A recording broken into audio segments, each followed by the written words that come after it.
कल्पना करा, निवडणूक बॅलेट पेपरवर झाली, निकाल लागले आणि राजकीय समीकरणे अक्षरशः उलटी पालटी झाली.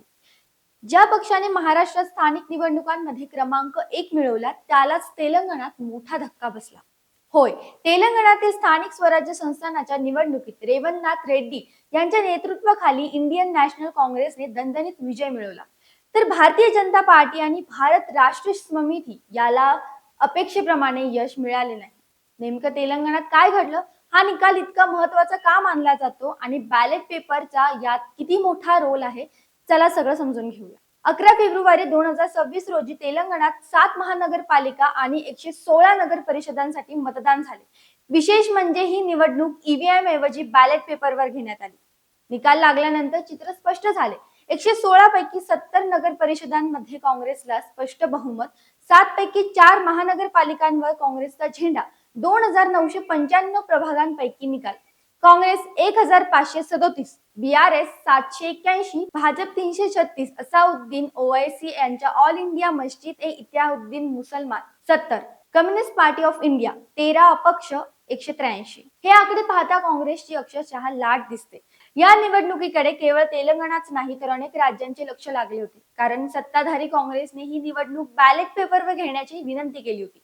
यामुळे राजकीय विश्लेषकांसाठी हा निकाल एक प्रकारची लोकमत चाचणी ठरला आहे. प्रचारादरम्यान काँग्रेसने राज्याच्या कल्याणकारी योजनांचा प्रचार, शहरी विकास कामांवर भर, हैदराबाद सह शहरांच्या पायाभूत सुविधांचा मुद्दा, माजी मुख्यमंत्री के चंद्रशेखर राव यांच्यावर लक्ष आणि सगळ्यात महत्त्वाचं म्हणजे भाजपावर सामाजिक तणाव निर्माण करण्याचे आरोप, तसेच विधानसभा पराभवानंतर विरोधक लोकांपासून दूर गेले असा संदेशही मतदारांपर्यंत पोहोचवण्यात आला.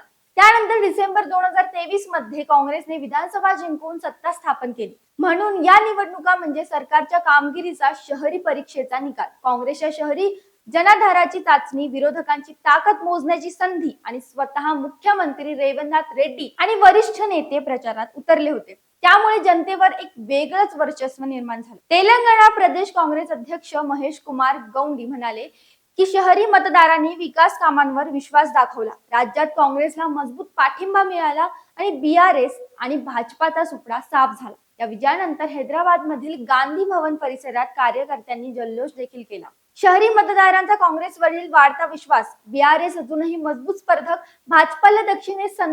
भाजपाला दक्षिणेत संघटनात्मक आव्हान, बॅलेट पेपर विरुद्ध ईव्हीएम चर्चेला नवं उधाण आलं आणि आगामी निवडणुकांसाठी स्पष्ट राजकीय संदेश देखील या माध्यमातून काँग्रेसने विरोधी पक्षांना दिलाय. तेलंगणातील हा निकाल फक्त स्थानिक स्वराज्य संस्थानाचा नाही, तो दक्षिण भारतातील राजकारणाचा मूड दर्शवतो.